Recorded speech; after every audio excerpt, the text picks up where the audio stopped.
Good morning, guys, and welcome to today's episode of Market Check brought to you by BB. A reminder, as always, that there is no second best daily YouTube live stream to talk about these markets. Welcome, everybody. I hope you have all had a fantastic start to your week, a great Wednesday morning or afternoon so far, right? Depending on where you are located. We've got some interesting things to discuss today. As the title highlights, crypto has gone up, at least over the course of this morning. And of course, stocks have moved lower. We are going to give you guys all of our thoughts on everything in the markets today, as we always love to do. But I'm Snorlax. You guys also know me as Tommy. I'm joined by Max, Tucker, and Chef Jackus. We'll see if we can get the doctor on here for you guys later as well. But before we can start cooking and sharing all of the alpha that, of course, we've been simmering on since yesterday, I'm going to ask you guys to smash that like button now. So far this week, you guys have done a pretty exceptional job, I have to say. 2 shows, we've hit almost 800 likes cumulatively live, which is, amazing. You guys are showing out, showing support. I can't thank you enough. I'm going to ask you once again to do it for us. But thanks, guys, for hitting the like button so far this week. And of course, we are going to do our best to cook you up a delicious meal. But as you know, the algorithm loves those likes. So we love to give it to them. But moving more granularly over into the market, I almost feel like it's maybe better to start with the equity market today. Since we do have, I can't remember the last time that we saw the NASDAQ down over 2%, the S&P down over 1%. IWM, of course, is still holding pretty strong. At least it was when I was looking this morning. I think probably the biggest driver behind the sell-off that we've seen in equities has to do with semiconductors selling off. I look at something like Nvidia down 5% on the day. I think some of that is seasonality, and I think some of it as well is probably driven by some of the things that Donald Trump said yesterday, potentially about the possibility of or really just kind of the U.S.'s involvement with Taiwan. But regardless, we are seeing weakness in semiconductor stocks. It is playing out in indices, of course, but on the flip side, right, crypto is still digesting this pump that it has had this week, this massive squeeze. We've traded all the way into 65, 66K with effectively no pullback. So do we see this continue? Of course, these are going to be things that we discuss on today's show. And I was making fun of ETH yesterday, but I will say Bitcoin is red and ETH is green today. I have taken note of that. We'll see if we see that behavior continue into the ETH ETF. I think that is a positive sign if you want to see, positive flows coming from the ETH ETF, which will go live next Tuesday. Obviously, that will be a huge milestone for the crypto market. But we got a lot of stuff to talk about, guys. I'm going to go ahead and open the floor. We've got some altcoins outperforming. Most of them seem to be, at least from what I can see on my watch list, trading with majors today, which are relatively flat. But of course, equity markets are seeing a little bit of weakness. How are we interpreting that equity weakness, and how are we interpreting crypto as it comes into the 65 to 60K, or Bitcoin comes into the $65,000 to $66,000 level? Tucker said it all with this picture, bro. I'm gonna fall silent in just a moment of silence for the chart. That's it. Seriously. Yeah. Nope, silence. We don't need to say anything. Study the chart. Just observe, study. 10-minute silence for everybody. I'm just kidding. That's way too long. Tucker, this is a great chart. Please explain. It's Apple, it's the S&P, QQQ. Every high time frame mega cap tech chart. Obviously, this one's Nvidia, had essentially this kind of a pattern where it's going to be slightly different than crypto, but you saw this, like, it's not like a falling wedge or anything, but it's like kind of 2 tops and 2 bottoms, right? Like it's not it's cleaner on some other charts, but what I'm really trying to figure out, right, is like, what happens here, right? Because Nvidia kind of did this little stair step, right? And then once it broke out, it just gapped up and sent, which is probably the most likely scenario for Bitcoin. especially some moving averages are just now crossing, right? And whenever it's like, oh, the golden cross, oh, the whatever cross, usually you get one of those to get all those people out, and then you kind of do that. Um, so I don't know. I mean, I could see us pulling back here, right? Like we do have some equity weakness and whatnot, and we went pretty straight up pretty quickly, but I mean, I think as we're back inside the range, dips are forbidding, in my opinion. And this, the value area low, same with 62Ks, I think is a great spot to bid. But I think if you flip like 65K, really, our line in the sand was 64K, and now it's kind of becoming 65K, right? I mean, I like the golden pocket flip, but really, you flip this high, like why would you not go to range highs? I don't know why not. So you flip this, you go higher. If not, I think you probably pull back into like 62.5, and then that sets up a nice little swing long. But I think it looks good, man. I think it looks good. I think it looks like a lot of these mega cap tech charts. So still bullish over here, man. Still bullish. Can't shake me out. Unwilling. But I would agree, man. I mean, there's so much pointing towards crypto going up, in my opinion. Like I genuinely think if you get a shallow pullback, you need to take it. The amount of capital that I believe has become sidelined from that recent dip, and like, I mean, sentiment was horrible. Some of the worst I've seen in a long time when we were down at 56, and for good reason, right? Like we did have a break of market structure, but sometimes these anomalies happen where you actually break structure and Bitcoin comes back from the dead, right? You always have, as they say, on any given day, right? On any given day, you kind of just have to take, even if the probabilities are stacked against you. Sometimes Bitcoin can surprise everybody both ways, right? You have to be on your toes. So for good reason, people were de-risking aggressively down sub 58K. Bitcoin kind of came back from the proverbial dead. And I think there was some context that aligned with that scenario happening, which is why I personally never de-risk. Like for me, it was kind of a bit of a coin toss, right? I was like, this is probably about 50-50, which is lower than I like. I like to think I can give myself like a 60-40 edge over the market on the higher time frames. So I get a little uncomfortable because it's like you're playing blackjack at that point. You're like, well, it's, yeah. Well, I mean, less blackjack has, less than 50-50, but you know what I mean? It's a coin toss, right? Heads or tails. But Bitcoin did come back from the dead, and a lot of people are now looking for entries, and that's apparent, right? That is abundantly apparent that a lot of people want 62, 61. I think if you get that value area low, I think you shove. But also, Tucker, if you look at like the cumulative Bitcoin index chart, not just Binance, we also have a point of control down there. And if you look at the Coinbase chart, the point of control is also at like 62, 63. I know you like Binance and it's the biggest exchange. It makes sense. But I do like to kind of look at like a cumulative.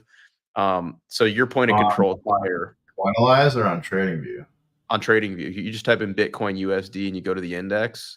If the doctor were here, he'd be asking for Binance US charts. Does this have volume though? Do these have volume?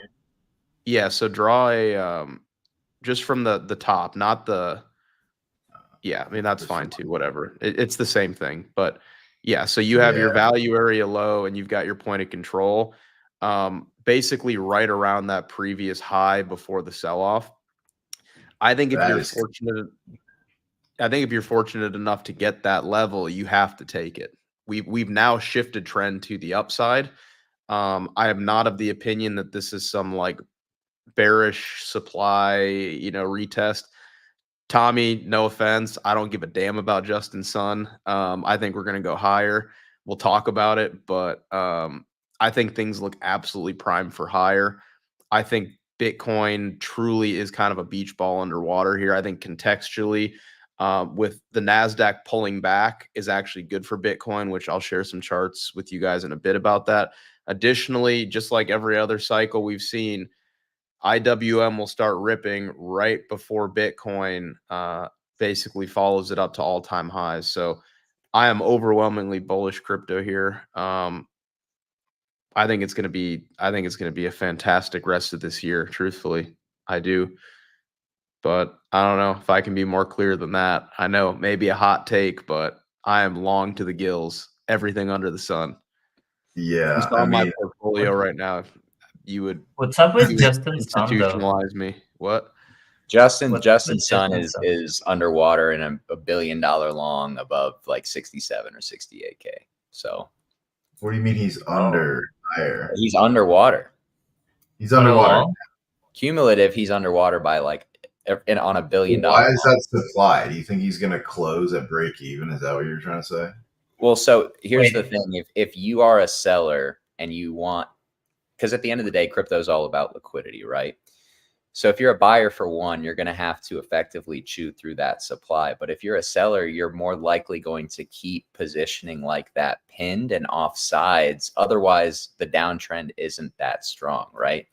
Like I kind of phrased it like this in the Discord yesterday, where it's kind of like if somebody's drowning, you're stepping on their head so that you stay afloat. That's basically kind of like what the inverse buoy I was referring to it as is called. So it's not just, it's not like, you know, he can't close the position. Well, for one, he can't close the position because if he did, price would nuke, right? It's $1 billion worth of notional interest on Bitcoin and ETH, but big players. I have to ask you a question because I want you to keep cooking, but I need clarification. How do you know Justin Sun has an average entry price of 66 or whatever? You can see it in the delta. But how are you able to know that all of that is Justin Sun and that's his actual average entry? And so there were add on anymore or what? Go ahead. Sorry for cutting you off, but no, I cut you off first. I just don't know. Like, I'm just curious how you know Justin Sun has an entry of 66 or 67. He wasn't able to average down. Like, I just feel like I don't know if that's like public, right? Or maybe it is and I just missed it. Like, how do you know that? So last week, there were a bunch of tweets that came out and then got deleted right after. Funny enough, about somebody on Huobi essentially filling these massive longs, way more in longs than they really probably had Tether on their exchange. And it really started to come in at about 69 to 68K a few weeks ago. And the speculation was, of course, that, you know, who trades that much size on Huobi other than Justin Sun? You look at the delta on the profile, Tucker. If you could draw a fixed range volume profile on that gap up candle that we had in the middle of May that took us to like 72K. In May? Yeah, so like that big gap up in the middle of May that took us back to 72K. That's March. Keep going. May. Like this right there. A little bit further. This one? Yes. Because if you guys remember, when we were watching Coinalyze back then, there was probably 3 or 4 billion in total OI that came in above that level. And at the time I was saying, if we lost 67, I don't see where we would stop selling. And in hindsight, we did end up selling much deeper than I expected. But you look at where the delta is located on this profile, it's all above these prices. We can see that somebody with huge size filled above 67 or 68K and they're still underwater. I mean, you're right in this little low volume node, right? Like if you get above where we are right now, you probably teleport to the point of control. I feel like maybe, I mean, 67.7 is a big volume area too, but there's a lot of volume right there. That's just kind of like my hesitancy to say that because I'm going to go back to kind of the Nvidia fractal that we've been using, right? Like if this is going to play out similarly to Nvidia, it probably should teleport straight to range highs. But I look at the supply and where it's positioned in the market, and I don't know if I think we're necessarily going to teleport to range highs when I see that. Should we teleport if we're Nvidia though? I don't know. Wait. Well, it depends, you know, what part of the cycle of Nvidia would you consider Bitcoin to be at? And I mean, I think it's probably more likely that we're at that consolidation because that's the one at all-time highs, I believe. Yeah, I mean, I like this one. I mean, I don't hate this one either, though. But also study the Apple fractal. Yeah, that's Apple too. Either way, like this was These were stair steps the whole time. Like we could easily do that. Like how Bitcoin got back to range highs this time, right? Like this is that. I pulled that, right? Like just I mean, this was a teleport though, right? Like from 60 to 70, like this was a teleport for sure. But after that, I think if you're going to move back to value area high, it probably will look more like the picture that you have on the right, Tucker, because we'd have to chew through a lot of supply, not just with Justin Sun, but you know, Germany has not sold all their Bitcoins. I know they're not in the wallet. Hang on. Germany has sold all their Bitcoin. They haven't. Their wallet is empty. Their wallet. It's not in the wallet. It's not in the wallet. But they've obfuscated where all the Bitcoin went. They basically gave the supply to a bunch of market makers in crypto to execute. We have no idea where the coins are.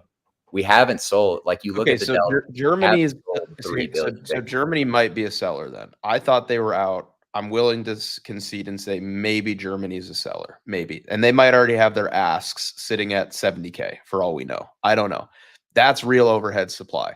I do believe that the assumption that Justin Sun already has his asks sitting at break even or slightly above and is overhead supply, I think is a bit of a reach or an assumption that I'm not willing to say yes or no to yet, right? It's not impossible, but also I think Justin Sun has a shit ton of money, maybe not as much as he used to, but I think clearly if he can hold an underwater long on his own exchange, trading perps with an entry of 68 or whatever it was, all the way down to 54 and not get liquidated, I feel as though market conditions are primed for him to actually take this thing in profit, even with a shit entry. So I don't know if I'm willing to say that that is overhead supply, even if it's a big position that was underwater at one point. He may have averaged down as well. Like we don't know exactly what he's doing. I just think it's a big assumption to assume that like there's $1 billion of OI that's going to get shed at like 68 or wherever his entry is.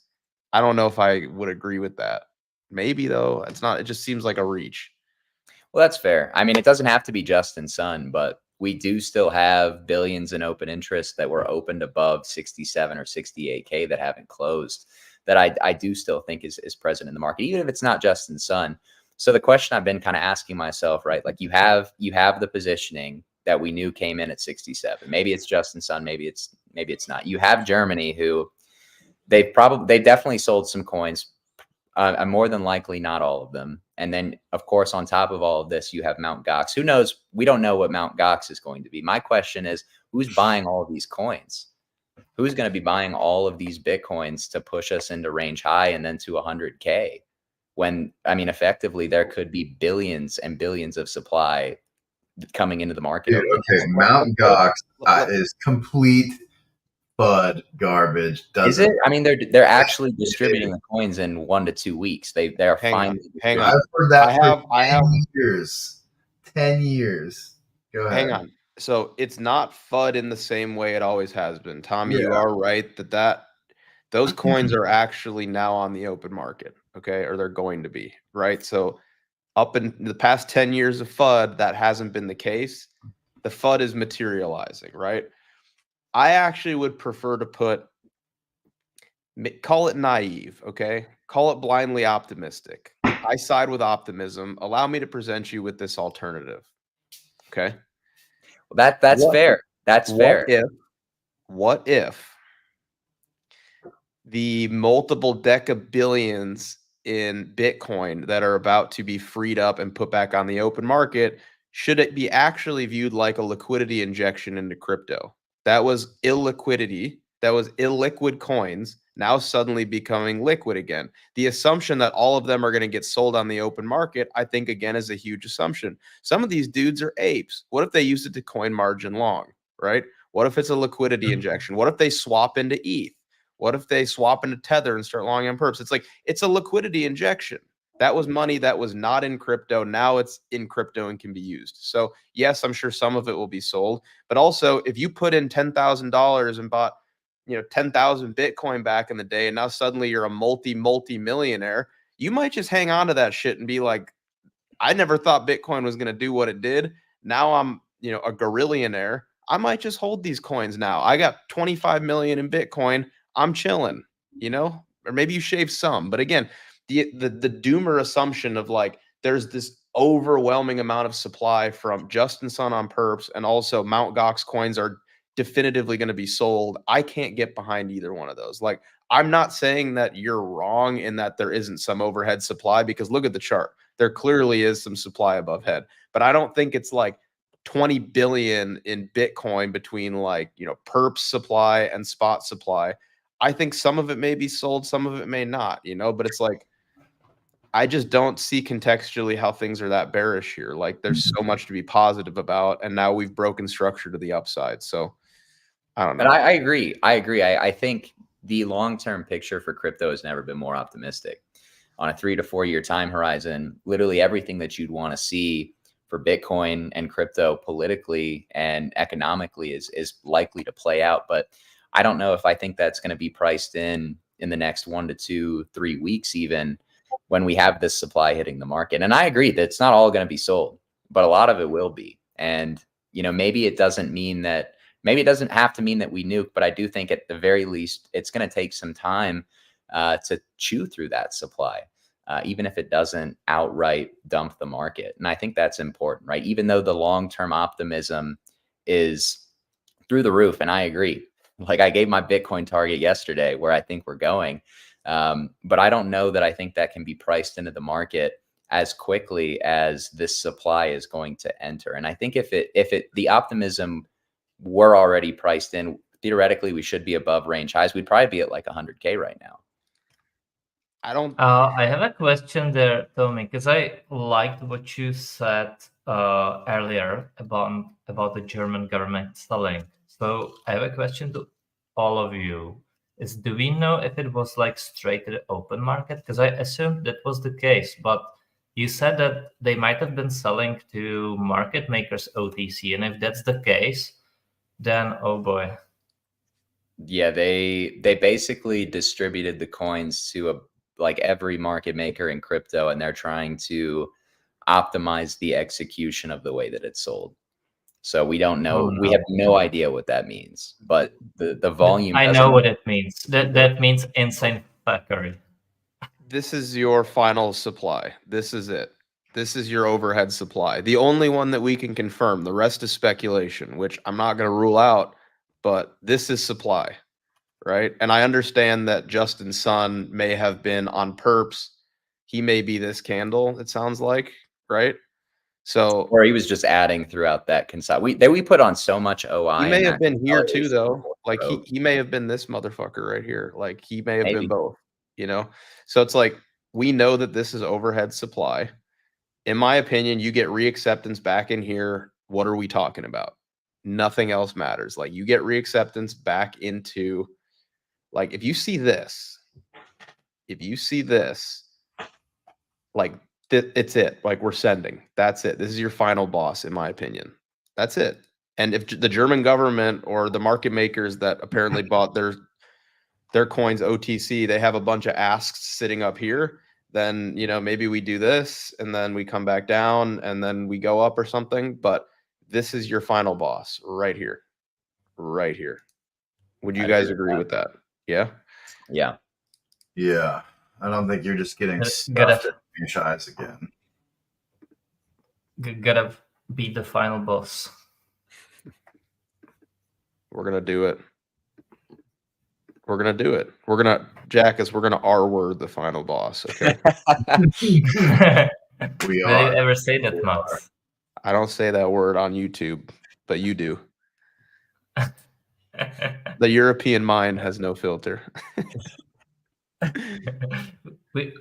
But we are getting censored quite big as well, so it is what it is. We have to bend the knee just a little bit, right? Just so we don't get kicked off. Yeah. True. I'll be more respectful in that regard. But yeah, guys, this is, I mean, we're at an inflection point, right? But it's like, I'm so bullish. Like, I look at USDTD, you know, and it's like, Like, this looks cooked. If this was shitcoin USD, like, this is gonna nuke. Like, you would never look at this and be like, this is a good long setup. You'd be like, this is going down and it's going down hard. Tommy would be putting DeFi fractals on this thing from 2021 and 2022, and it would be over. I love how whenever you say poop coin or shit coin USD, I just know you're about to say something negative about the chart. Yeah, look at this thing, man. It's cooked. It's totally cooked. Like, we definitely had like an overshoot. Like, the initial level that I really wanted to see here for US, for tether dominance was like here. Just ended up being a wick, right? Like, we had a big overshoot, but like, cooked, man. Absolutely cooked. Like, see you down here. Oh, See man. you down here. Study that. No, I can't do that. I won't do that. Can't do it. Oh. Nope. Won't do it. Can't do it. Impossible.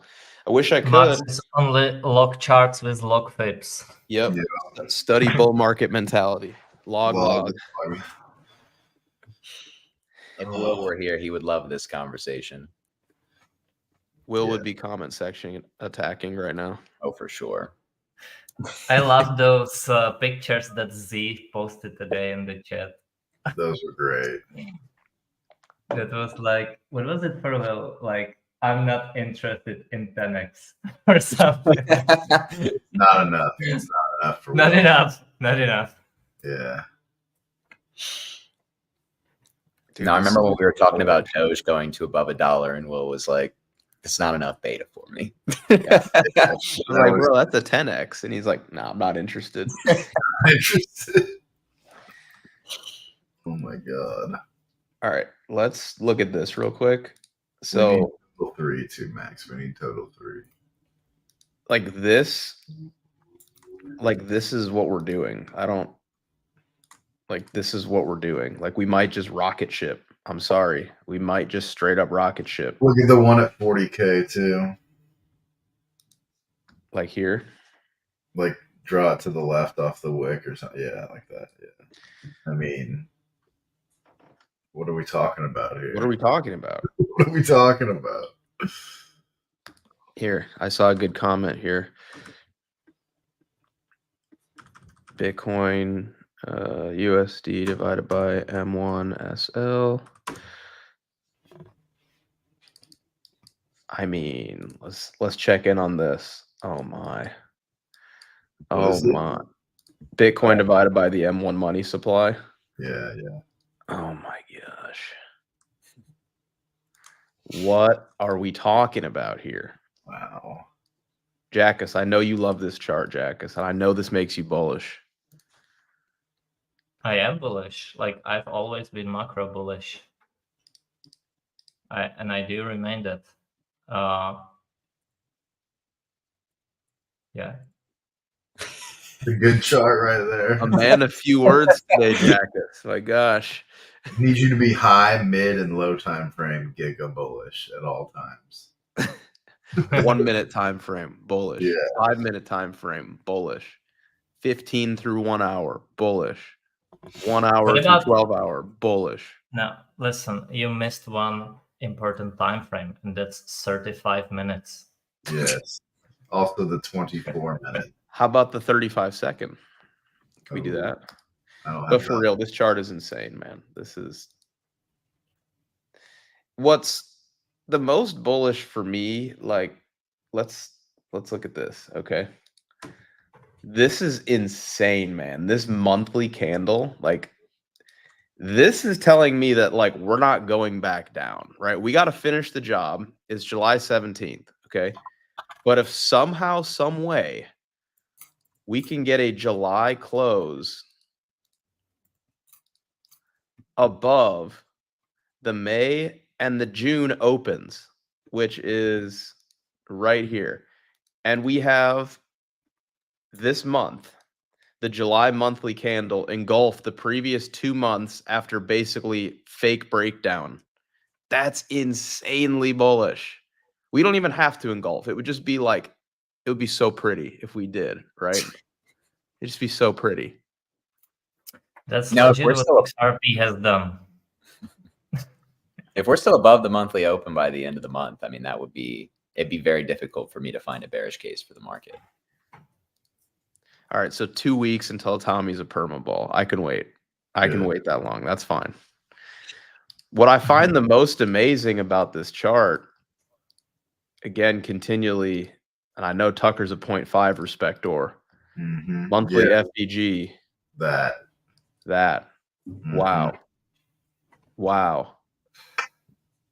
That's what I saw. I literally looked at that and I was like it wasn't like the Pico bottom. It was like a few days after, but I was on vacation. I looked at that. I was like, oh wow, the bottom's actually in. Like, I'm not even kidding. I was like, we're going up.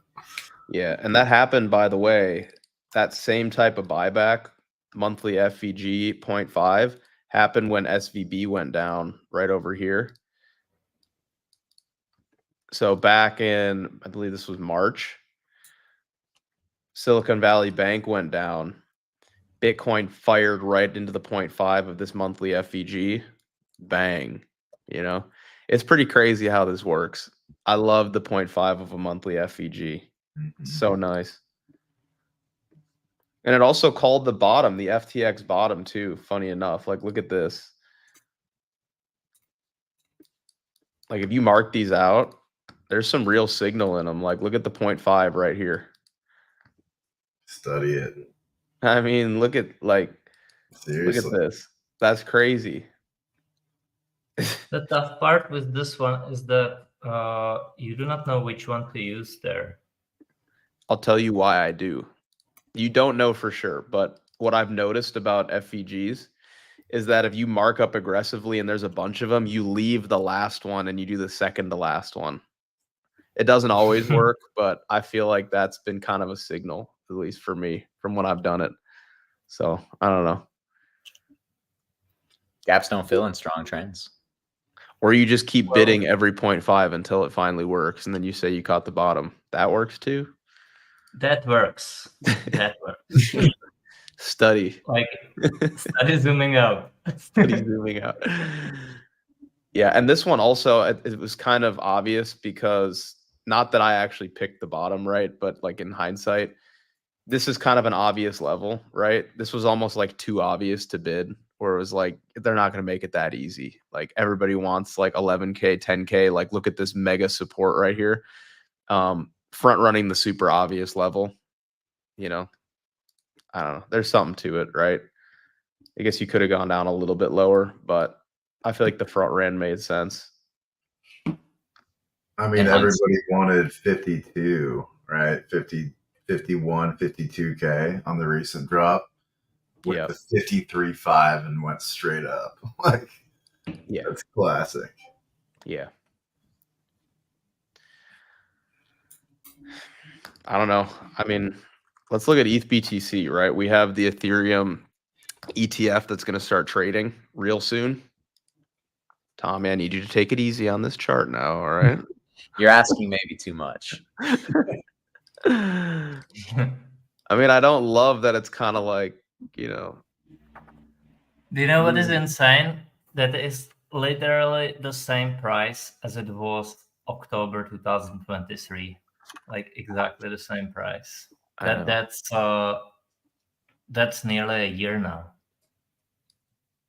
It's crazy because I actually posted something on Twitter about ETH BTC maybe like a month ago.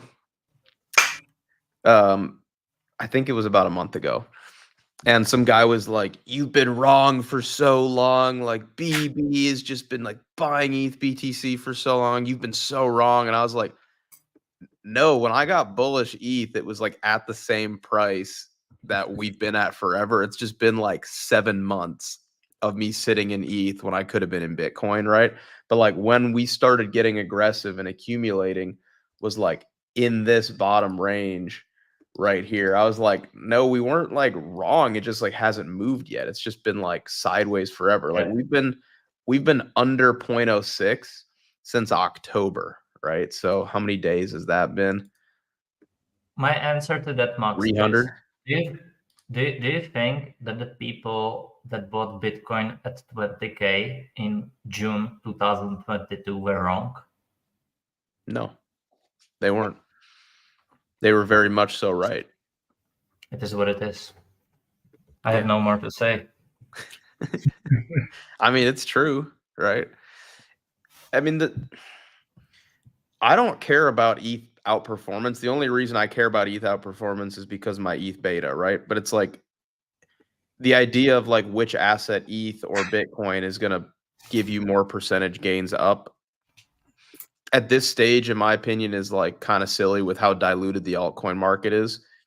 I mean, what you're really doing is just like you're nitpicking little percentages. Like if you bought Bitcoin or you bought ETH spot anytime from October until now, you're doing pretty comparable, right? Like you haven't really like outperformed that much either way.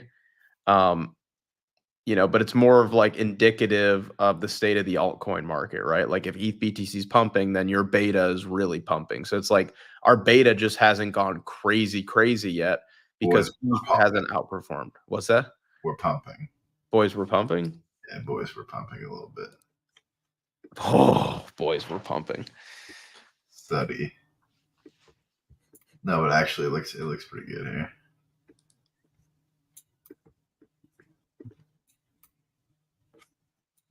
I don't know. What do you guys make of this? I mean, it's just up chop. I don't know. But it no, feels like there's a twop on it or something. Somebody's bidding.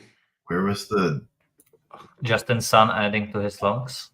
Justin Sun's out of margin, but dude, Justin Sun is a billionaire, dude. He's got plenty of money.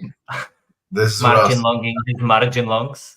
When you get this little like bullish cross or something, it's like, you know, yeah, that's a nice trend, but usually you get like a little pop, like a little dip to shake those guys out. So I wouldn't be shocked.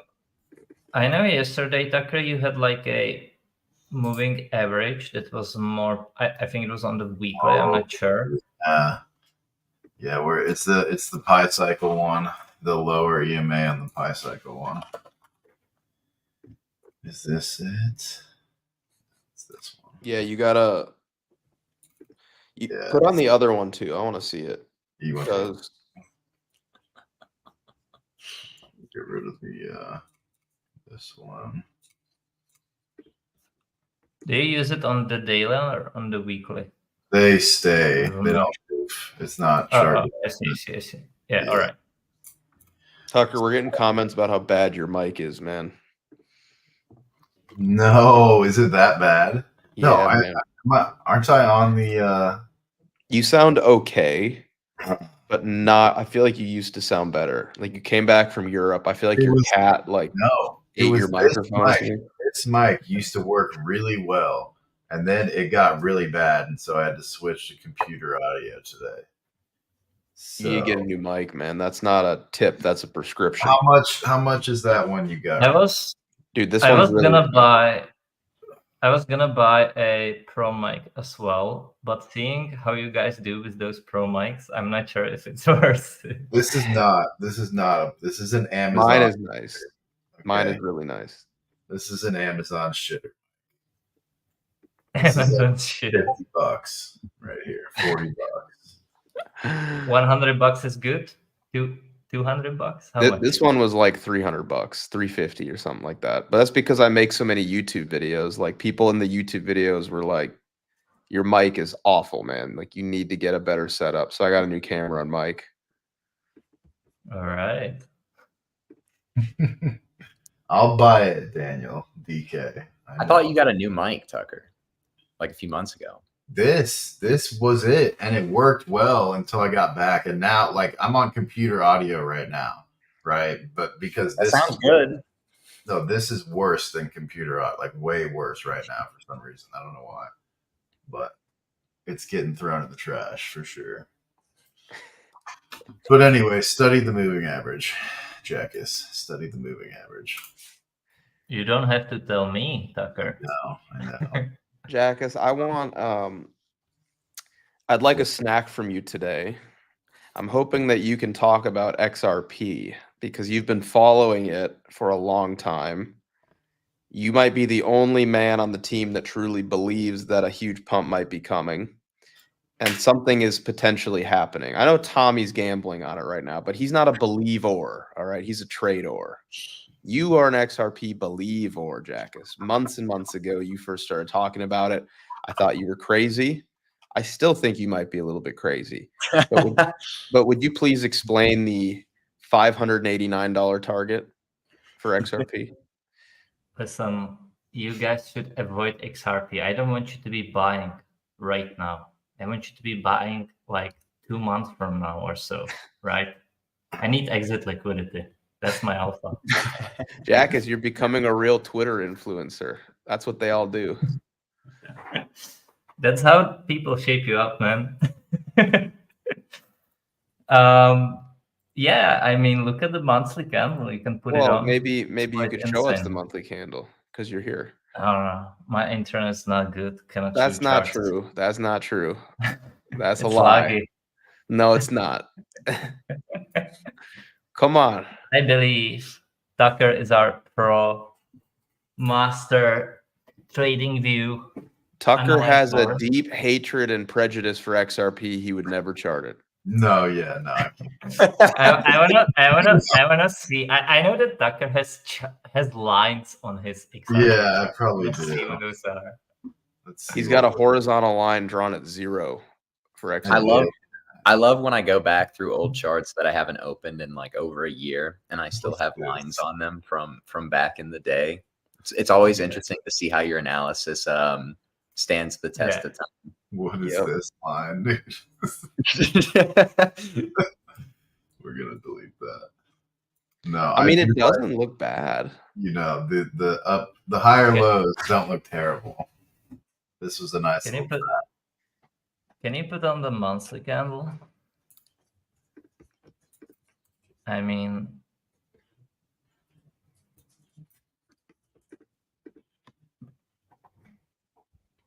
I don't even know what to think of it. It's such chop. It's so terrible. Can you put in the the index chart? Yeah.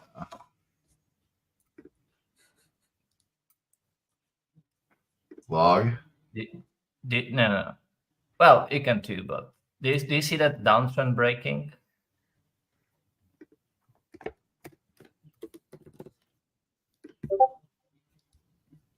On the monthly? Yeah. You can put in the... I mean, I see that, and then I see like you can this. Right? So like you're right in my opinion, but maybe even there, yeah. What does XRP Bitcoin look like? Because I know that was always a reason that I was always cautiously not necessarily I wasn't necessarily optimistic on XRP, but I also wasn't fading it because the Bitcoin chart, I want to say, was just in like a perpetual move. I don't know if that's the right. Tucker wants to say fill the wick so badly. No. What is this though? Literally, what happened?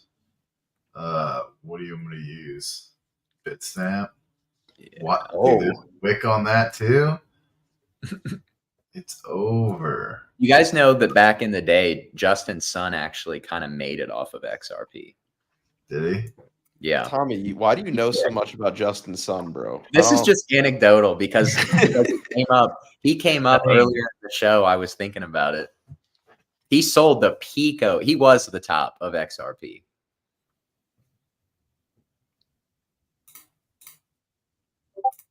Jackus, I would love to see your XRP analysis. I know you have very thorough analysis. I do. And the BB members heard it. Oh, the gatekeeper. What do you even make of this? What are we even talking about? I already see that broken downtrend double retest from all-time highs there. Now that you're on log. Do I add Justin Sun to my I think oh my god. Could you imagine Sun background? Yeah, I'm gonna do that. Just because you said that, man, I'm gonna do it. I gotta make sure it doesn't like blend poorly though. Do you remember that like gossip about Justin's son and like CZ or something or somebody's wife? I don't. Yes. Was that real? It's all real. I think it was real. He laughed about it when somebody brought it up to him. He didn't say anything, but he just kind of like he laughed about it. The rumor that supposedly the May 2021 crash was initiated because he slept with a Chinese whale's wife and they tried to liquidate him. Yeah. Apparently his liquidation Okay. price was at like 24K at the That's time. so funny. I mean, Well, tragic. they've been trying to liquidate Justin Sun for a while, we can say. But seems like he's liquidating everyone else, including someone else's wife. I'm gonna add. Here comes the background. I can tell. Here it Yeah. comes. Oh, this Here it comes. Do it. Do it. Let's see how it sticks. Oh my god. Oh, wow. Wow. Me and Justin. That's scary. Right there. Leave That's it. Scary when he's Polarizing. right behind you, Don. He's gonna be looking over my shoulder the whole show now. Yeah, he's like, stop doxing my position, Tommy. Don't let them know where my entry is. Hang on. I gotta screenshot this real quick. There we go. All right. No, listen, guys. The XRP Alpha is that it's really like the biggest shitcoin. I do not recommend to buying it. Right? It always goes down. Don't touch it. You're lying, Jackus. I don't understand. I'm like, not. It's true. yeah. No, you're lying. Everyone is telling me that. I mean, This it's is a what I've been consensus. wanting to hear, Max. The This is consensus. This is perfect. This is what we needed to hear. What? That we shouldn't buy XRP. Yeah, we shouldn't. 589 is FUD. 580. Maybe it's 5.89. Or maybe it's 58.9. I was looking always for XRP to hit like $3 or $4 this cycle, but eventually I was just kind of more waiting for the break of high time frame market structure, because I feel like it'll do something like it'll probably give eventually it'll give a big rip into probably like the $1.25, $1.50 area, pull back and consolidate maybe like 40 or 50%, and then the macro like rip would probably start. That was kind of what I was planning for it, but News? Any news? What happened? Something happened. jumping. Bruv, Nasdaq is really like nuking today.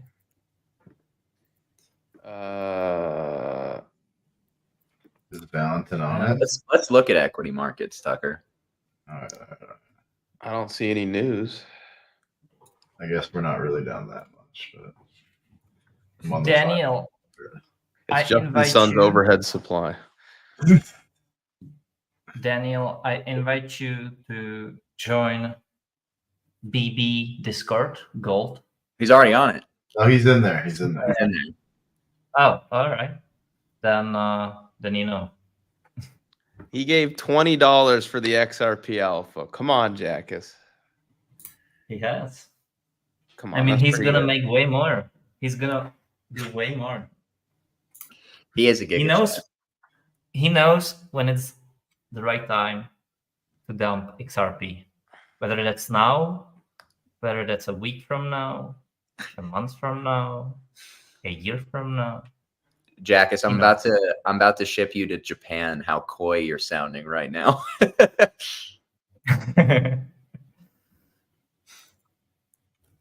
I need to know if the Great Depression has started, guys. What's going on in the equity market? I'm going to show you guys something, all right? This is all you need to see. Bitcoin versus NASDAQ with others' dominance down below. We're doing the same thing that we've done every single cycle. Every cycle. I don't know what everybody's so bearish about. I don't know what everybody's so scared of. It's the same thing. For those that don't know what this is, This chart moves down. NASDAQ's a better hold than Bitcoin. This chart moves up. Bitcoin's a better hold than NASDAQ. And then this chart is others dominance. Just think of it as altcoin strength. When it's moving up, alts are gaining market share. Like your mid and small cap altcoins are gaining market share. It's alt season. Look at the fractal. Like same thing. Bear market reaccumulation for the Bitcoin NASDAQ pair. Others dominance spikes and then sells off right as we're getting our first correction for Bitcoin NASDAQ, and then parabola. What are we talking about here? Same thing every cycle. Same thing. You know what's kind of funny, Max, is that this is the first time in probably like 4 years or more. Well, probably more like 3 years or more that I feel like you can say altcoins, especially like these high FDV scams, have less overhead than majors. Yeah. I agree with the altcoin strength. Like, I know Jack, one of the altcoins that Jackus was talking about recently and that I've been looking at as well, INJ. Obviously, that's been a coin that's been in a downtrend for multiple months at this point. And it's a coin that I'd like to accumulate. You want to talk about overhead? It's kind of been diluting over the last few months. Same with something like Celestia, but I think relatively speaking, a majority of their downside is over, and you want to be looking for long-term buys on these altcoins. This is literally like, not to steal Jackus's thunder, but it really is a more high time frame version of the consolidation that Aave put in post DeFi summer in 2020. I mean, that looks real good, truthfully. And INJ was one of the leaders in the market, by the way, like to kick off this bull market. Like, let's do this. Let's throw Bitcoin down below and we'll look from a timing perspective. But INJ was ripping aggressively. In my opinion, it was one of the leaders. Like, it led off of the bottom. So like, look, as Bitcoin was moving up, INJ went from like $1 all the way up to $10 when Bitcoin went from 16 to 30. So INJ pulled a 9x and Bitcoin pulled a 2x, right? And I remember it was really in the beginning of the cycle, it was like Solana, INJ, and Link that led off of the bottom, or were the ones that stand out right away. Not that others weren't performing well, but like those were kind of the three really hot ones I can remember. Yeah, I mean, it was the first altcoin to move off the low in 2023, 100%. That's always stuck out to me. I have to imagine it'll probably be one of the first ones to begin to trend aggressively to the upside again by the same logic. The one thing I wonder about this coin, though, because you had the whole thing with Canav and Jump a few weeks ago. What happens to Jump coins going forward? Is Jumps, and this is an open question, I don't know. What happens to Jump coins? Are they still running their crypto division? Maybe somebody in the comments can answer that. But I know Canav left the firm. I think it was 2 weeks ago, when like right before LDO got sued by the SEC. Tommy, didn't they say also at some point, like a year or maybe 2 years ago, that they'll be leaving crypto like entirely or something? John? I'm really not sure. Like I don't know, but I mean, this is probably the best proxy to bet on Jump crypto or Jump having stake in crypto, because I want to say it's pretty much like it is the Jump coin, but I really don't know what the implications of Canav leaving are. I don't think they're leaving crypto, Jackus. I think they're just kind of winding down some of our crypto investments. They're dumping. But market makers are only looking to be delta neutral, guys. They are definitely not making the market move up or down. I feel like that argument is kind of becoming the left and the right curve debate, right? It's like middle of the curve. Market makers are neutral. They're supposed to capture the spread and yada yada yada. But like left side of the curve, market makers dumping on me. Right side of the curve, I mean, when you're seeking liquidity, that's inherently predatory in almost any scenario. You're trying to get more favorable prices than your counterparty. Like there is going to be some level of of I can't think of the word right now, but there is going to be some shenanigans at times when it comes to grabbing that liquidity and trading it off of it. Listen, imagine you're a market maker and you're like, I can make so much money by manipulating this market up or down. Or you'll be like, I'm just going to be delta neutral, right? Which one are you going to pick? You can actually, I will say, Hyperliquid's a pretty good example that you can make a ton of money being delta neutral. Like the HLP, the Hyperliquid pool has returned, I think, 700 or 800% in the last 4 or 5 months, which is insane to think about. Wow. I mean, you would have outperformed pretty much every asset in any market if you had just sat in HLP, which just literally arbs the funding discrepancies on Hyperliquid. I mean, there is a good saying, right? Don't bet in the casino. Be the casino. Although you cannot be the casino with $100, of course. That's the tough part. I don't know, man. I think they need to dump it here. We're gonna go up. Really, like getting a little granular. Looking at the OI. I think they need to dump it right now, or we're gonna keep going higher in the short term. No, Bitcoin. Like they need to dump it right now because it looks. It looks vulnerable. It looks vulnerable right now. Like I could totally see this dropping $2,000 quickly. Yeah, right. I could see one more sweep of the high, but it makes sense that we see a correction pretty soon. But I think like you take this open interest, which came in here, like maybe like here, right? Like you're going to get here quicker than you're going to get here, in my opinion. So I think you need to bid that 63, 62 level if it comes. I don't care if it comes, but you have to take it. Yeah, you have to take it. Like I think you probably get a sweep of these lows, and you probably get the FBG middle fill. You probably fill this. You probably sweep the low on open interest, and that's probably all you're gonna get. If you get it, that's what I mean. Though, like if they can't dump this, like if they can't like break these lows right now, like they're just gonna. It's just gonna curl up. We're just gonna do this again. Can you guys give me your take on AMD? That's AI, right? Well, computer chips. Yeah. It's wow. Nvidia beta, we could say, in a way.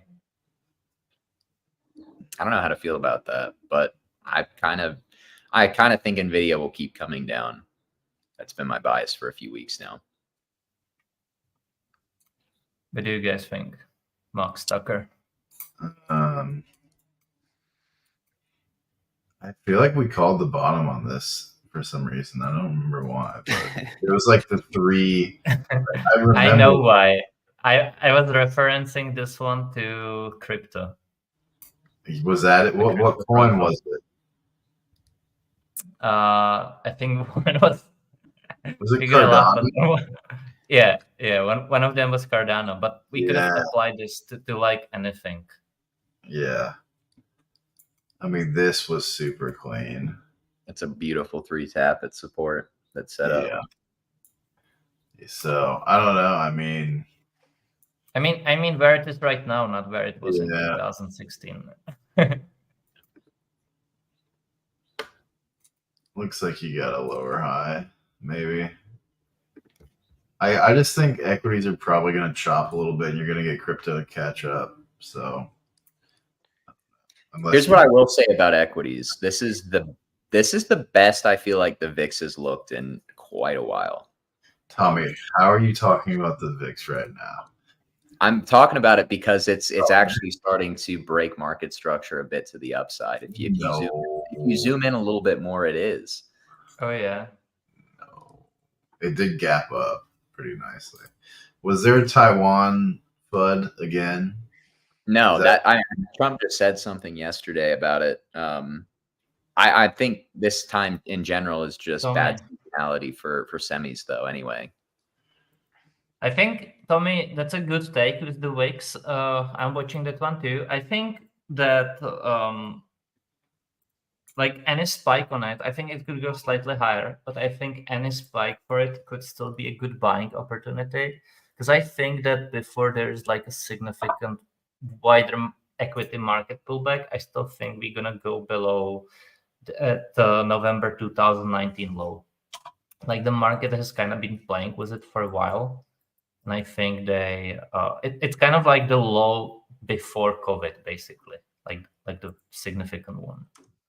I agree. I don't think that this is November 2019. I know, but I feel like you're like some spike here, though. You're just like in this.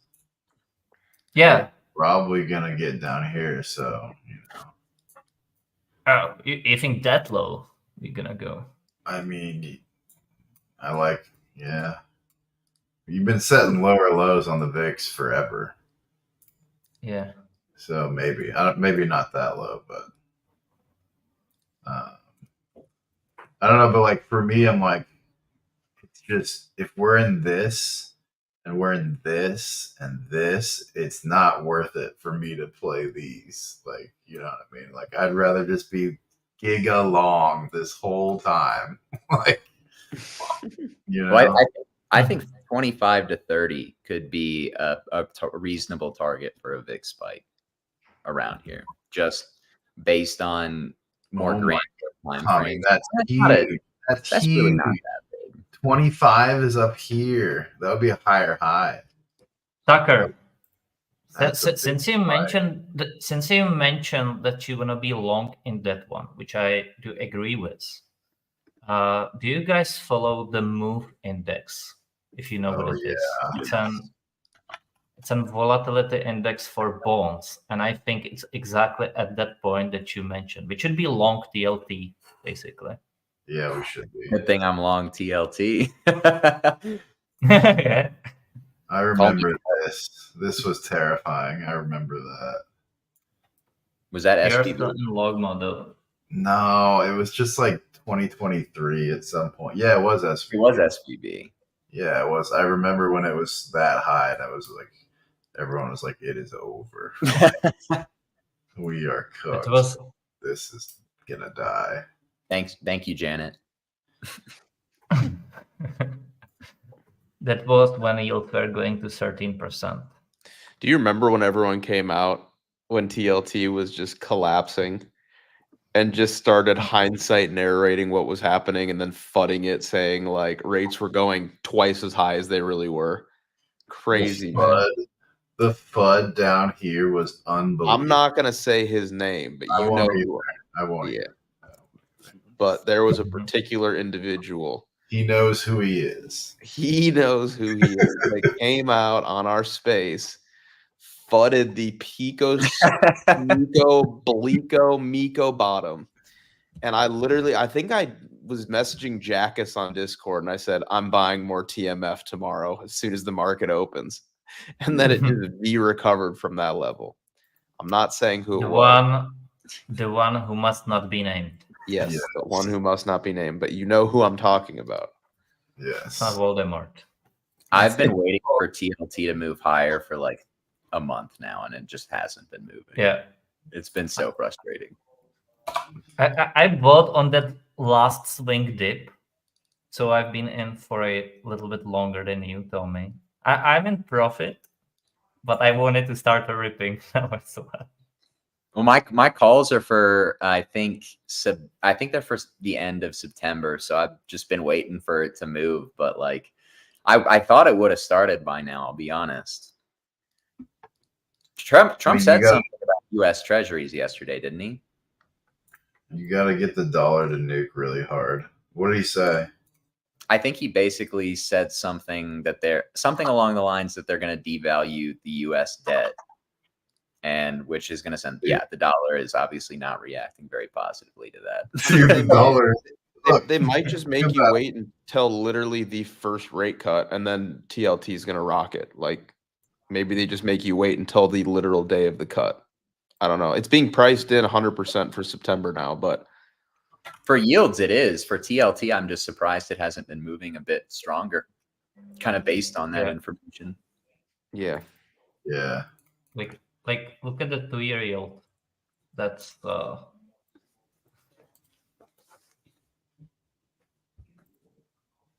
Yeah, I don't know. You just got stuffed again, basically. Like, Hang on, what is this? Have you seen the news about the DJT stock?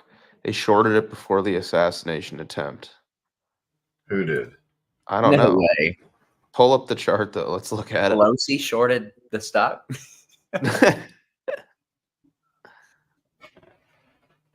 I Wait, don't know. who shorted it? I don't really it's a know. sauce. I'm surprised this Dude, didn't you got trolled. You got trolled. It's a saucer. I got trolled. Oh Well, yeah, he said I have no do you know? Do you know that meme? Check the end. Like when you make a headline, and then at the end you add sources instead of sources. Oh yeah. Oh yeah, sauces. Yeah. Yeah. 100% sauces.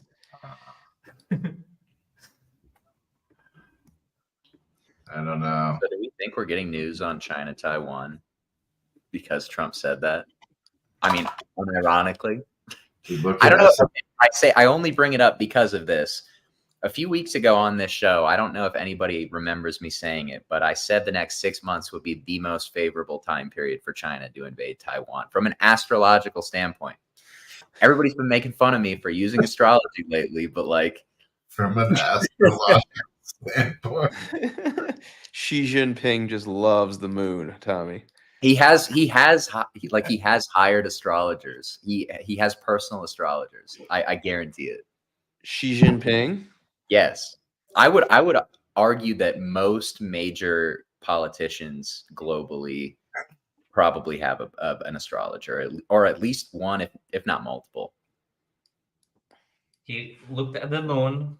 It was I know. red. It was red, and he was like, "Blood is on the table, guys. Blood and fire. The house of the dragon is going on. Blood and fire." Oh no! No, I mean, I'm not sure if these things are to joke about, but I suppose it makes sense, Tom, and good job on that, because well, it hasn't happened yet, but it's like, do you know what it reminds me of, Tommy? Of Russia in 2014, right? Like that's when they first took that little part of Ukraine, and then it took 6 more. Wait, it was more 7 more years, right? Or I'm not exactly sure about the timing, but like it took some more years, and then they like did it in full force. So maybe that's like what is going to happen over there too. I mean, I have no idea how that would play out. I almost feel like it would be probably like a day, maybe 2 days of shock, and then the market just buys it back up, because the only thing that would cause uncertainty in that situation would be if Taiwan enters the space and there's a standstill, right? Like they basically force the US into a position where they have to choose between whether or not they want to start a war rather than just taking Taiwan outright. Dude, you know, what do you think of McCoy? Sorry, you guys know Shady McCoy, Tommy, like LaShawn McCoy? Yes.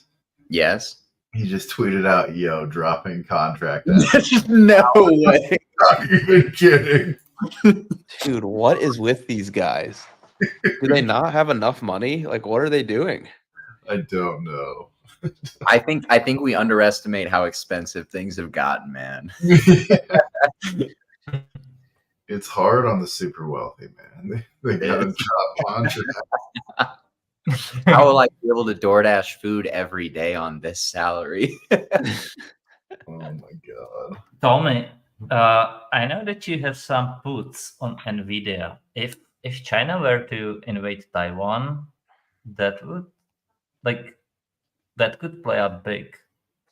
I would tell you it was in the charts, because I felt like Nvidia was a complacency shoulder a few weeks ago. It's starting to play now, but I think if it breaks, I mean, it's kind of already trying to break the low right now, but if it breaks 117, 118, I'm looking for that gap fill from earnings back in mid-May. I can't believe Nvidia got to $1,400. That's unreal. They split. Well, it kind of ran the same playbook as Tesla too. It did the stock split and then it topped. Oh my god, dude. I remember it back in here. Wow. Yeah, those were the times. I should have just full might be correct for a little bit. Man, why didn't I just buy all of the Nvidia shares?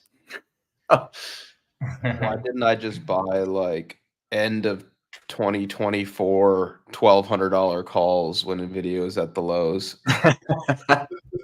Why are we even in crypto, man? What multiple do you think those would have printed? Like the lows on Nvidia, if you had bought like end of 2024 $1,200 deep out of the money calls, like would you be up like 1,000,000%? I can't even fathom how much money sure. would be up. You would have bankrupted somebody. Like somebody would have lost everything. Yeah. That's what you get for selling options. Yeah. Ooh, they're doing it. I told them. I said they had to do it now. They're doing it. I should have just bought Nvidia 5 years ago. Yeah, that's real. Hindsight's always 20/20 with this kind of thing, though. It's funny how that works. At the lows, I mean, Nvidia's, and I will say, like Nvidia's structure on a higher time frame looked terrible to me at the lows. And I'm not just saying that because price was at the lows. I genuinely felt like we broke market structure, and the best Nvidia could do was a complacency shoulder. But then obviously the AI narrative caught fire, and it became a very big reflexive tailwind to the upside. And then shorts came in, and it just, you know, fed off each other. And then here we are comfortably above $1,000. Well, not after the stock split, but you know what I mean. I do know what you mean. Tucker, is that a shove right there? Yeah, man. Come down to target. Yeah. She's going to get there. Unless it just like decides to like do this, but I don't think so. You probably get. I think that those Nvidia puts, Tom, could go all the way down to 110, at least. Oh, I'm looking. Okay. I think they can fill the gap, but my I'm looking. 115 was my initial target, so I will probably take some off at that price, but I do think it can get all the way down to like 95. 95. Yeah, I mean it could. I'm looking at 110 because that's like the 23% retracement, and they always have done it. Like in all these past dude, we could even say that it's in like that Elliott wave top. Oh man. Okay. Yeah, No. I know how much Max and Tucker love Elliott waves. Oh no. Elliott fades. Yeah, Elliott fades. Yeah. I do think there is some merit to it when it comes to the fifth wave. Like when you look at a market, right, that was bottomed and it like made first impulse, which was Nvidia, then you get a pullback, you get second impulse, right? Then you get a pullback, and then you can look for another long, if that makes sense. Yeah. But it's like wait, keep going, Jackus. I wouldn't like be praying towards it, but I think it's a nice bit of confluence there. Because if you look at Nvidia, it basically had two major reaccumulations on this way up, right? Mm-hmm. And basically three major impulses to the upside. Where like first it went up above all-time highs, then reaccumulation, then it had another impulse, then little pullback, and then another impulse, right? Mm-hmm. But each of these pullbacks were 23% drops.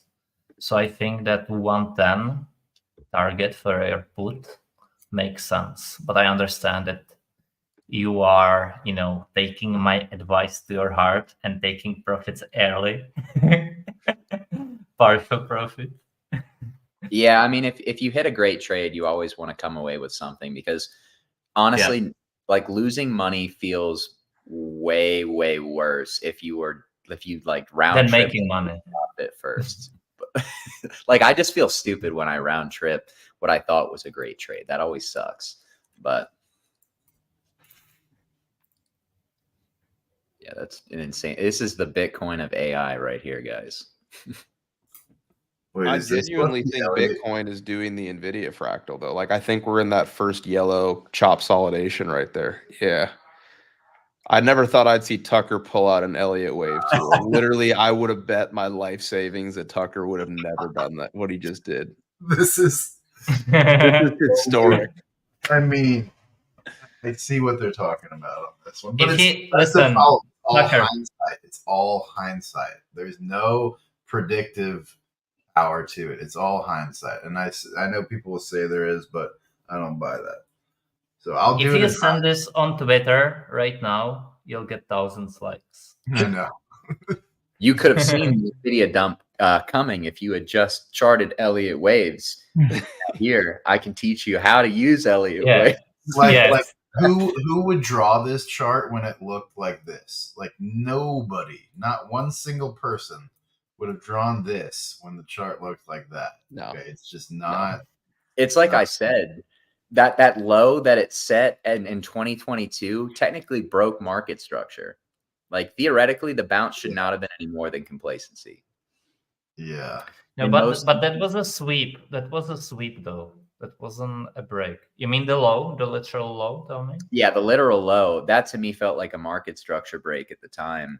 I was only looking for complacency. Not that I was shorting Nvidia, but I never would have expected it to rip like that. No, that was not a market structure break. That was a sweep there at the Nvidia low, and you can see it especially if you go on the monthly there. I thought we were gonna U-turn like around here, and then we gapped up like this. That's the biggest gap. First earnings, yeah. Yeah. I remember we were all wanting that gap to fill. I wanted it to fill. I wasn't trading it, but I was just like, Phil, I hate looking at it. It's huge. Unreal. Bitcoin just did that dip though. Like when we thought Nvidia was gonna U-turn right there, Bitcoin just did that. Right there. Yeah. Yeah, right there. I mean, because you could say that broke market structure the same way this did. Yeah. Did you see my Bitcoin Nvidia comparison? I did. Yeah. Yeah. Which is why, like, I agree. I think, if you're a bull, you want to see Bitcoin basically just no pullbacks, go right to the range highs and then pull back and consolidate. I would love to see a flash liquidation wick to like 62, immediate V recover, and then 70K. Like that's the most bullish, just immediate demand. But like give us one little fake out. But I mean, it doesn't matter to me. Like I'm not bidding it anyways. I'm literally fully deployed. It's just I could see that level getting tagged, hypothetically. Yeah, I like it. Here, let me show you the comparison here. You guys remember when Cathie Wood literally sold the bottom of Nvidia? Did you see her tweet that they were like, we never have to pay capital gains ever again? We lost so much money in a calendar year. We never have to pay taxes again. That is literally not a flex. It's so funny. Oh my God. Did she actually tweet that? Yes. More or less, yeah. It was unbelievable. I mean, that's kind of bullish. Bearish propaganda.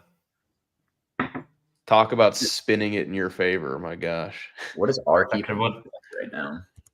Tucker, what is this bearish propaganda?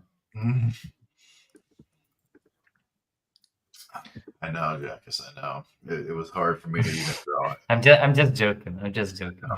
Man, ARK is down bad, but theoretically, it doesn't look terrible here. If it can break out, it doesn't look terrible, but otherwise, it's just kind of ranging with a massive deviation. Oh, We need Will's outlook on right now. Are you kidding me? Are you kidding me? It looks like Mog, bro. What are we talking about here? I feel like we just ape this when it breaks out, but not. Tucker, can I steal the chart from you? Yes, but this is literally Mog. So The This is most all you bearish need to know about ARK is right here. Kathy. Since you guys mentioned ARK, it will be just 1 minute, but and I do not know the answer, but I have never seen a better visual representation of this. It looks exactly like it. It does. I've never seen anything look exactly like Damn. a fractal before. They literally, it's identical. mhm. So basically, Yeah. we're trading Kathy Wood. Yeah. Risk Wood. risk assets are Kathy Wood. Yeah. Dude, she's an ape. Honestly, she's a complete ape. You have to respect it. The thing is that this schematic doesn't show how it advances forward. No, it just starts over. It just starts over. It goes to takeoff again. All right. Yeah. Here you go. This is it. It's the same thing, boys. 200 days wasted. Yep. That says, yeah. Yep. And look at where Nvidia is at. Is it 200 days ahead of us, pretty much? Basically, top Is that- 200 days. Yeah. So, like, Is there a Bitcoin would final- be right here. Is there a final boss on this chart? Straight up. There's no boss. Justin Sun boss is your being final boss. defeated? Justin Sun Boss is being shorting defeated? Nvidia right up here. That's it. As soon as Tommy made Yeah. Justin on his background, we started. Not even kidding. Let's look at the microstructure here. This is going to be my background into the end of August, or the end of July, that is. Oh, we have a bull moon on Sunday. Study it. You need to change your handle into VP of Operations at Justin Sun. It'll be a Jupiter moon, Tucker. So whichever direction we move after the 21st will be very expansive. Well, it's a bull moon too, Tommy. So it is, but those really haven't played out very well the last few weeks. We had one, and we had a bear moon that was a bottom too. So yeah, we ripped during the new moon, right? Which was supposed to be bearish. That's what I mean. Yeah, we ripped during the bearish moon, and we nuked off the bullish one. Somebody's playing games. Yeah, they are. Somebody's playing games. Yeah, dude, this is where we're at. I'm sorry, where we're at. People always say that they want to have sun in their back. They never made it like Tommy did. Sun shining on Tommy's back.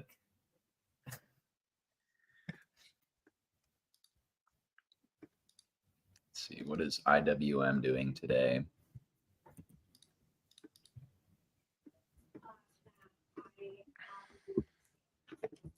IWM still looks really good, honestly. Like,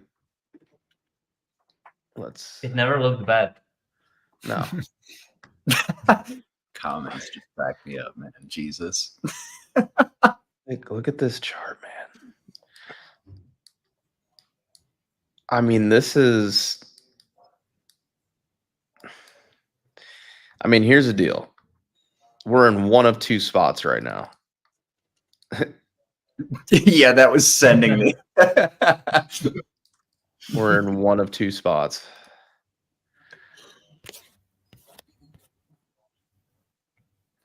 Do you see? What is this bearish propaganda? We're in one of two spots right now. Are you telling me COVID is about to happen? I'm not saying anything. I'm just saying we're in one of two spots right now. Either we're retesting all-time high supply after a lot of chop solidation. Tommy's perking up. No, I didn't even notice that it was the same as that, but I thought we mapped that out one time, Tommy.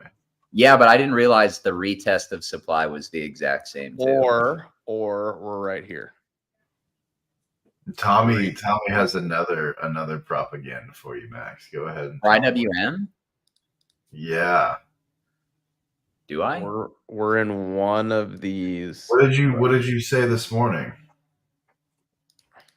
You said we're in late 2020. Was the Oh yeah, look at the flare up at the end of 2021 from that consolidation. So we're either, hang on, let me finish my fractal. We're either here or we're here. And we're going to have some fun with this one. Probably do like. I'm not expecting a COVID crash in equities. I think that's misplaced, but I know there's a lot of pattern recognition there. I kind of like the idea of a correction here off of supply and then a rip. Tommy, what about these equal lows right here? They must not. ICT told me those are getting hit. So Yeah. Isn't ICT dying? I saw that this week. What? Yeah. I guess he's got like really high blood pressure or something, which makes sense if you've ever heard him speak. Yeah, he is a little wild. Yeah. Well, that's terrible. I hope he's okay. I didn't know that. Yeah, I don't know if he's actually dying. I just saw a tweet about it. I didn't really look into it, but yeah, I hope he is also okay. But yeah, that would be the ICT type of trade. We have to go back and tag those equal lows. No, I was talking about this morning. I was talking about that consolidation in 2021, where you had at the top you had that last little big flare up, and then the market started to downtrend. Here's the thing about this, though. Like, this feels like a breakout to me. Like, I guess it could be like a This felt like a deviation. I mean, this was like we barely got above that. Nice little sweep. This is a big move, and it also comes after, in my opinion, a very clear, very clear range right here. Let me take these off. I'll take off the 0.5. Like, very clear range with like consolidation at the highs, basically like bull chop up here.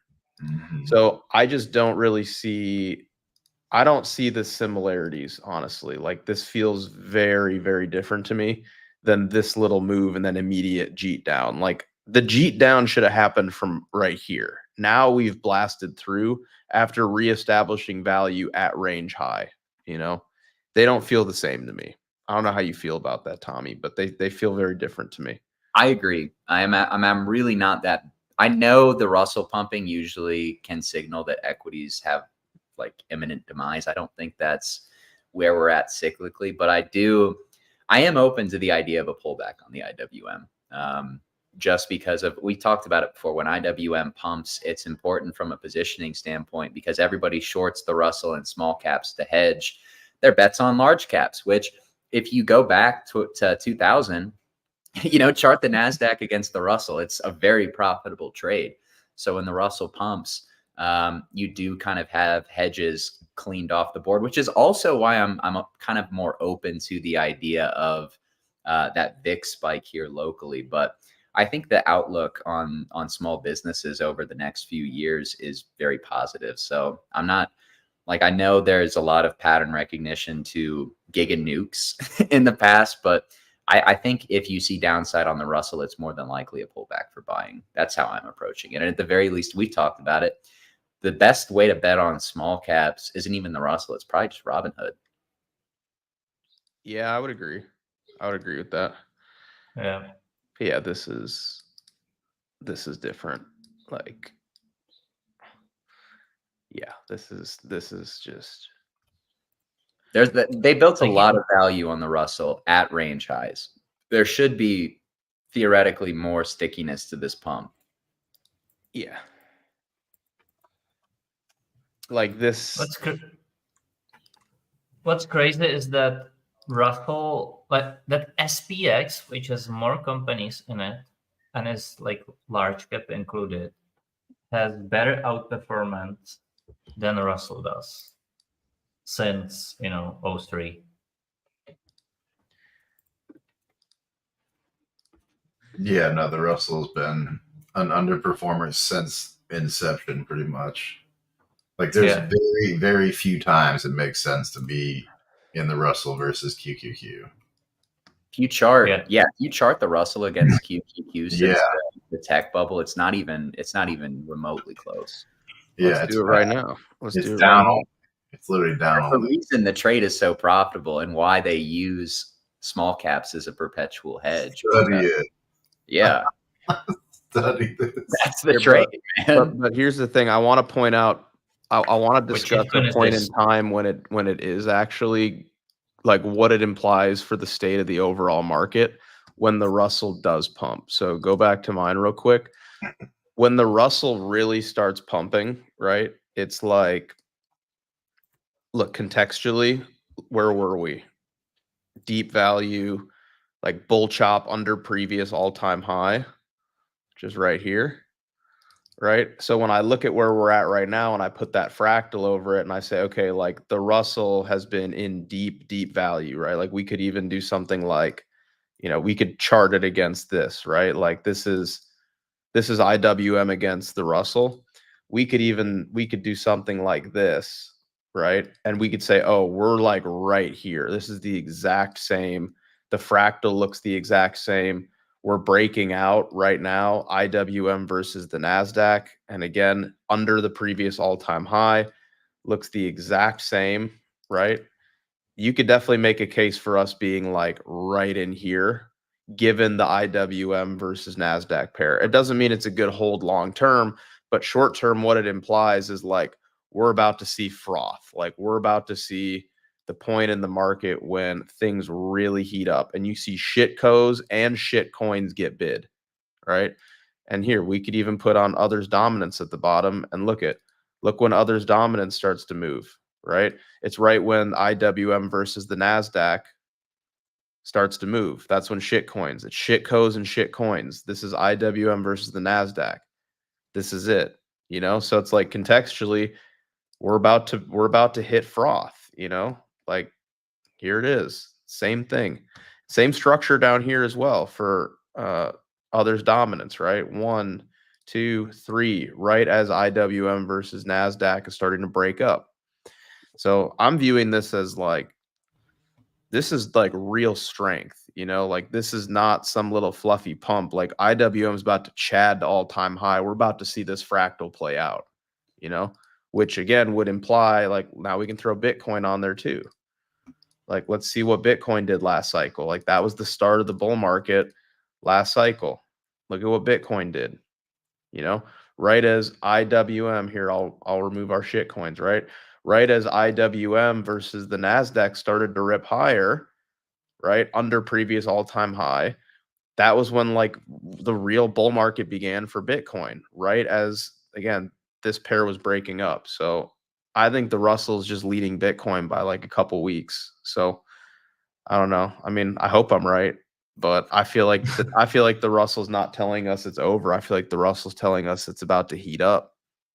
Well, the high time frame context for the Russell is unbelievably bullish, right? Like rate cuts and spending, lots of spending coming from the next government. So there's not really a scenario where that's bearish for small businesses and small caps. But there is no second best small cap to invest in. I will continue to beat that drum. Can we look at Hood? Sure. What do I have here? So strong, man. Dear God. Do you know what it reminds me of on the first look? I think like October 2021 for Bitcoin. You're saying can it's you put it side by side? Yeah. Do you know what I mean? Yeah. God, you're gonna hate Tucker. No, I know, Max. I saw that. Oh God. It's a clean comparison for Hood. You said October, Jack? In the last put on like 3 days. Put on like 3 day or daily. Yeah, 2021. 2021, like October. It's about to rip higher, man. I see what you mean. 2021. To the right, man. To the right.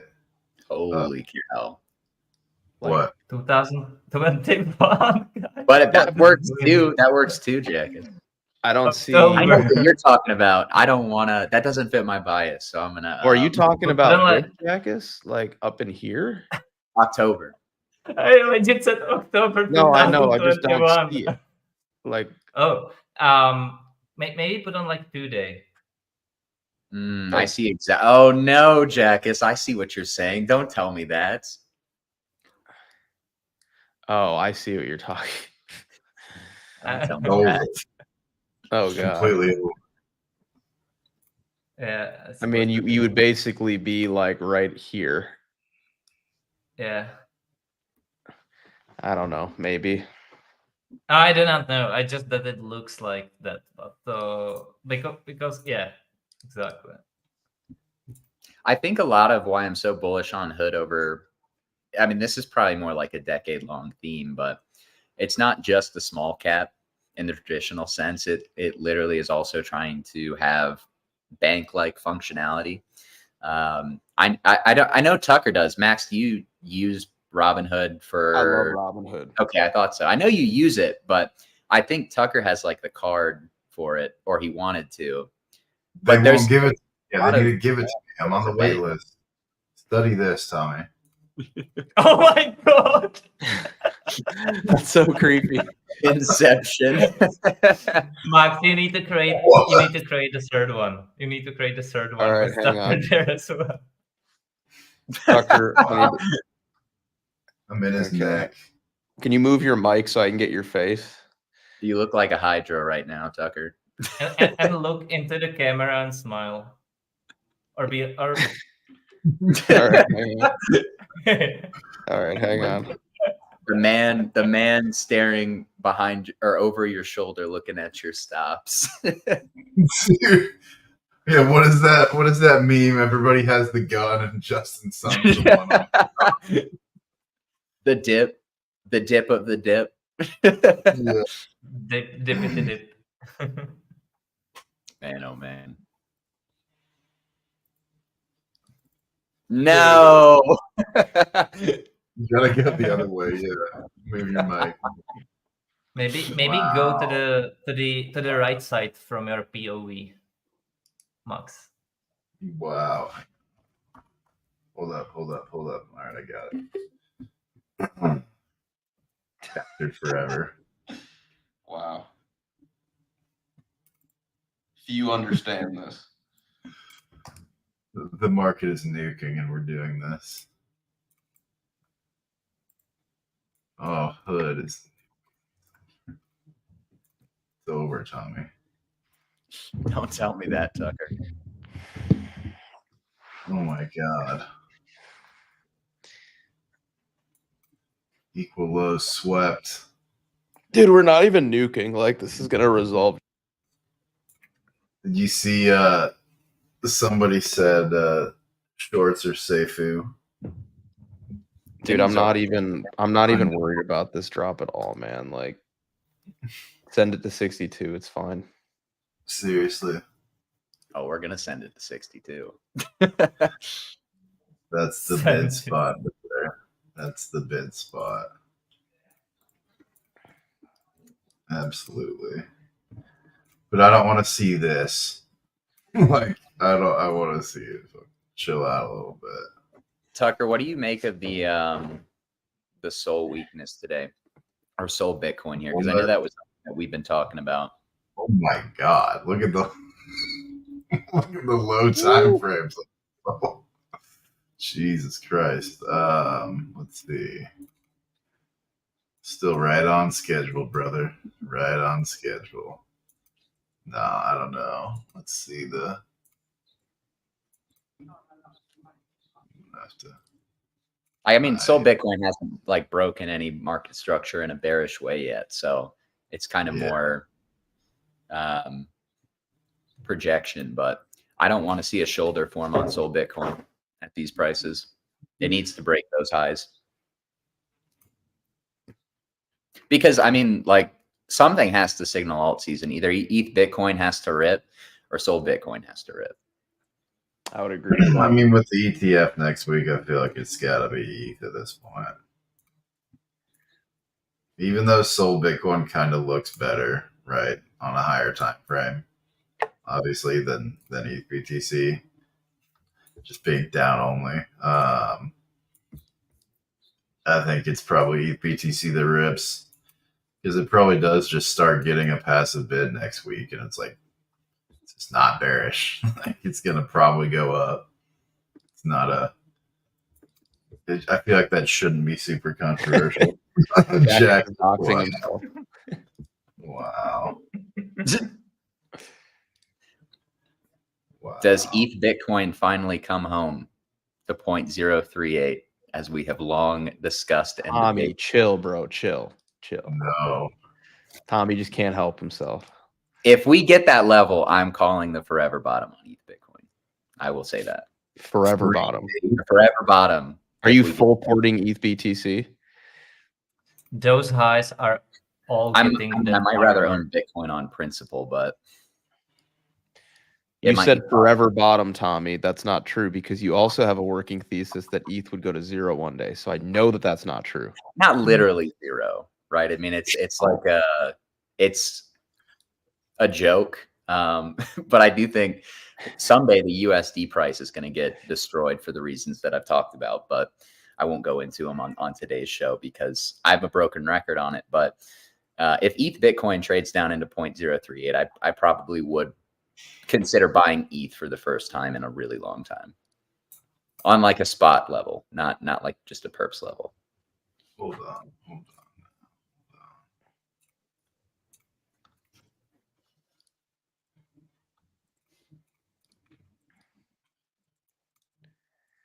What are you working on? Oh my. It'll happen. Just, I mean, so many coins do this, right? Like, you can put the MAs on it too, I'm sure. I'd want a higher time frame than that, but just the bleed, and you leave all these highs, and they're just gonna get absolutely taken to the cleaners. Like, yeah, that's kind of what I think is gonna happen. Huh? That's kind of what I think is gonna happen.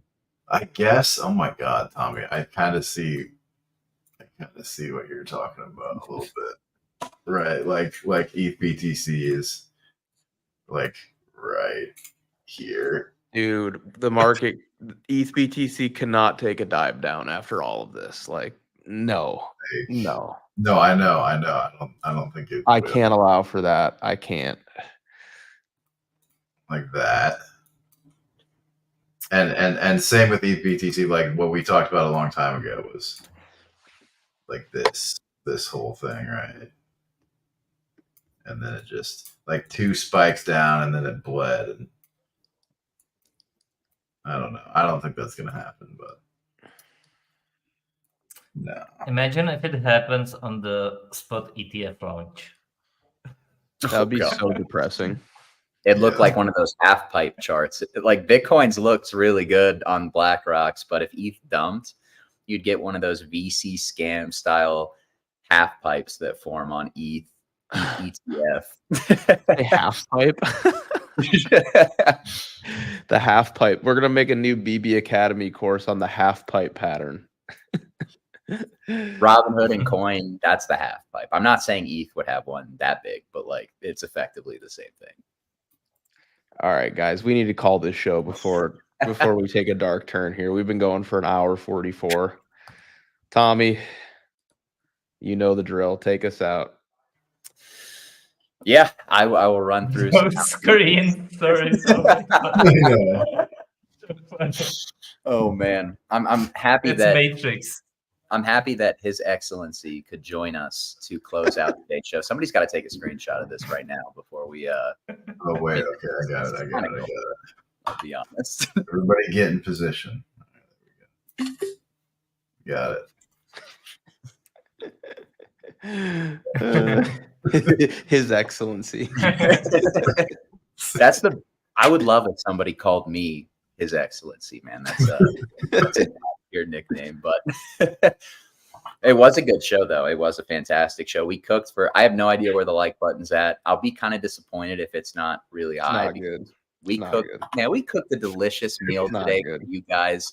If you could smash the like button on your way out, I personally, me Snorlax, and all of my clones would be very we'd be very happy if you guys could hit the like button. But yeah, more formally, guys, a reminder that we have launched our brand new hedge fund, BB Wealth Management. We are so excited, not just that we as a team can trade this, right? And it is traded by the BB team, but also that we can offer you guys, the community, the opportunity to participate as well. So becoming an LP or becoming an accredited investor is something that interests you. We do have more information linked in the description below.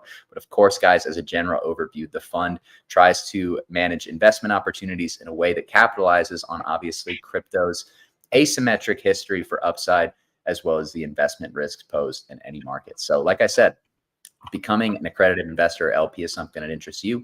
We do have more information linked in the description below. Just reach out to us. We'll do our best to get back to you as quickly as possible. Not to forget the BB Academy, guys.